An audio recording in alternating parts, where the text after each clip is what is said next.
Hi, my name is Steve Weyl. I took my roofing company from $0 to $10 million in the first 10 years, then $10 million to $105 million in the next 10 years.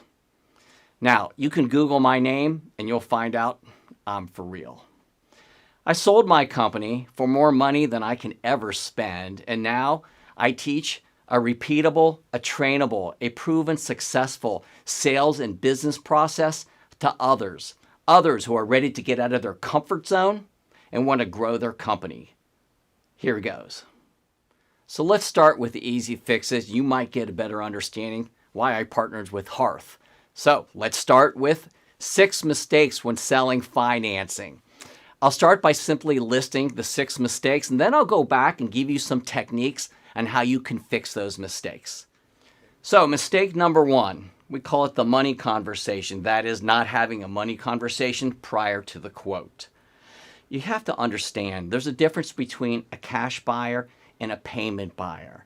And until you understand that, how can you quote the job? So I'll give you a technique to vet that out that'll keep you comfortable as well as the buyer comfortable. Mistake number 2. Payment comfort zone. That is, not understanding your buyer's payment comfort zone. Now, in the cash world, there's a price that the buyer wants to pay, right? Well, there's also a price that they will pay. There's a price that they can pay, and ultimately, there's a price that they do pay. Well, it's very similar in the payment world. There's a payment that the buyer wants. There is a payment that the buyer will pay. There's a payment that they can pay, and ultimately, there's a payment that they do pay. Your job is to find out each one of those. Mistake number 3, pre-approving. That is, not pre-approving your buyer prior to the quote. No money, no sale. Why would you spend valuable time with someone who can't afford your product or your service? With Hearth, in 60 seconds, you can get somebody pre-approved. So why wouldn't you? Mistake number 4, how much? Not knowing how much is available for the project. Wouldn't you want to know how much is available before you quote? Hearth will immediately send you a text and give you that buyer's credit limits. What salesperson wouldn't want to know that? Mistake number 5, multiple financing options. That is, not having multiple financing options. Most companies, they've got, 1 or 2 lenders they can tap. Well, would 3 or 4 be better? How about 6? With Hearth, you could get 60 different offers from, approximately 12 different lenders. I can only imagine if I had Hearth when I had my company. Mistake number 6, decision. That is, engaging with somebody who won't or can't make a decision. Now, you know how this story ends. You get the financing in place, you've got the credit limits, you've quoted the project, and the buyer defaults to one objection you can't overcome. I need to talk to my spouse. You put yourself in that situation, you get what you deserve. So now you know some of the mistakes. How about some tips on how you can fix those mistakes? Here goes. So the money conversation, that was not having the money conversation prior to the quote. I'm going to tell you, probably, 5 minutes into the sales call, you might have that money conversation. It would sound like this. Hey, folks, 50% of my clients, they finance. The other 50%, they write a check. Which bucket do you fall into? Now, you can have some versions of that. You could say 80% of my clients, they do payments. The other 20%, they write a check. Which bucket do you fall into? You could go, half of my clients do this, half of my clients do this. Which bucket do you fall into? Well, at least you're going to know, is this a payment or is this a cash buyer? Okay, remember mistake number 2, comfort zone. That is not knowing your buyer's comfort zone for that payment. How do you vet that out? Okay, it's not too tough.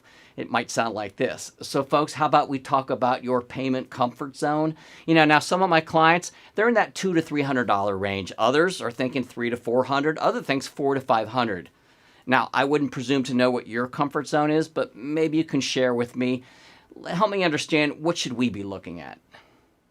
Mistake number 3, pre-approving. That is, not pre-approving your buyer prior to the quote. Now, this should happen early in the sales call. Remember that. Now, the technique for this, it's pretty simple. It just sounds like this. Folks, let me explain our process for this. Here's what we need to do next. And then you just fill in the blanks. Yep, that's it. Okay, so let's jump to mistake number 6, decision. That is engaging with somebody who can't or won't make a decision. Again, we know how that story ends. So it's a pretty simple technique.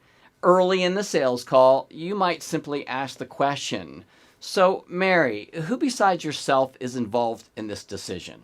Now, you could have some other versions of this. It could be, Mary, who else might be interested in selecting colors, textures, gauges, specifications? It could be, Mary, I'm assuming you're the person to talk to about the construction of your home.